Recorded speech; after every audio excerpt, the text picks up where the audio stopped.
নমস্কাৰ বন্ধুসকল, জংকি ট্ৰেডাৰ চেনেলটোলৈ আপোনালোক সকলোকে স্বাগতম জনালোঁ। আজি 10 তাৰিখ 1 মাহ 2023 চন। যিহেতু আজি পুৱাৰে মই আপোনালোকক টেলিগ্ৰাম চেনেলত ছাপৰ্ট লেভেল মই আপোনালোকক ছাপৰ্ট আৰু ৰেজিষ্টেঞ্চ আপোনালোকক ড্ৰ কৰি দিছিলোঁ। ঠিক তেনেদৰে মই যি জেগাত আপোনালোকক ৰেজিষ্টেঞ্চ দিছিলোঁ, মাৰ্কেট পুৱাই সেই ৰেজিষ্টেঞ্চত অপেন হৈ এটা খুব জোৰেৰে মাৰ্কেটে এটা গতিবেগেৰে ক্ৰমান্বয়ে তললৈ আহি আমাৰ ফাৰ্ষ্ট ছাপৰ্টটো ব্ৰেক কৰি ছেকেণ্ড ছাপৰ্টত ছাষ্টেইন হৈ আজি মাৰ্কেটখন তাত ক্লজিং কৰিলে। আমি যি একুৰেট আপোনালোকক ছাপৰ্ট ৰেজিষ্টেঞ্চ লেভেল দিছিলোঁ, ঠিক সেইমতেই আজি মাৰ্কেটখনে কাম কৰিলে। আৰু মই মাৰ্কেটখনত যেতিয়া মাৰ্কেটখন খোলাৰ পিছত তাৰ অলপ পিছত মই দেখিলোঁ যে মাৰ্কেটখন তললৈ গৈছে বা ৰেজিষ্টেঞ্চ লৈছে।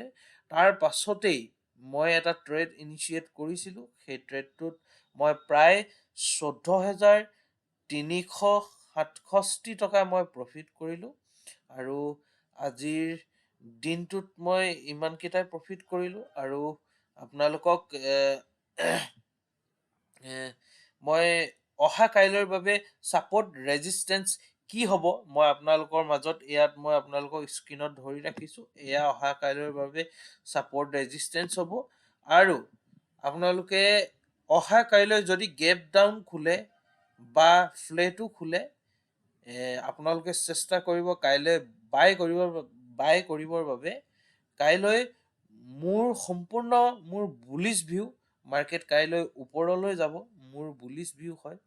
কিন্তু মাৰ্কেটৰ প্ৰি অপেনিং হ'লে মই চিয়'ৰ হ'ব পাৰিম, কিন্তু মোৰ এই মুহূৰ্তলৈকে মোৰ সম্পূৰ্ণ বুলিছ ভিউ।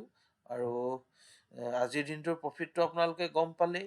আৰু আশা ৰাখিলোঁ আপোনালোকে মোৰ ভিডিঅ'টো ভাল পালে বুলি। আপোনালোকে লাইক কমেণ্ট শ্বেয়াৰটো একো নকৰেই, তথাপিতো একো নাই। ধন্যবাদ থাকিল আপোনালোকলৈ। মোৰ আজিৰ ভিডিঅ'টো ইমানতে সামৰণি মাৰিছোঁ।